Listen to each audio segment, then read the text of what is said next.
mimi nilijenga zamani. Lakini kuna jirani yangu ambayo amekuja, amenunua tu ka sehemu mheshimiwa mbunge. Lakini sasa alichofanya mheshimiwa mbunge ni rafiki yangu, simtaji jina. Alivyokuja, yani tukaelewana vizuri, lakini baadaye hajaniambia anajenga, akapandisha. Alipopandisha akamimina tena.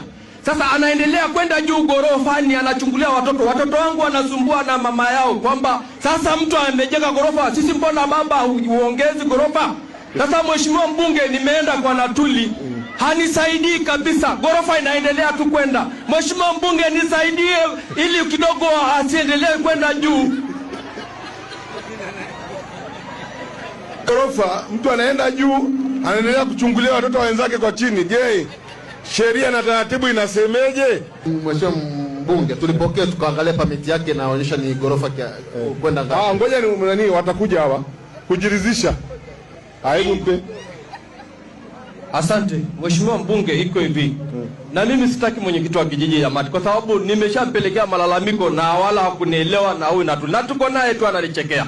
Iko hivi mheshimiwa, kama watu watakuwa wanahamia tu kwenye kitongoji kile, wanajenga gorofa, ile sehemu ilikuwa inaitwa ni sehemu ya Kobereti, sasa hivi inaitwa ni pale gorofani. Hauoni sisi ambayo hatujengo magorofa majina yetu yatakufa?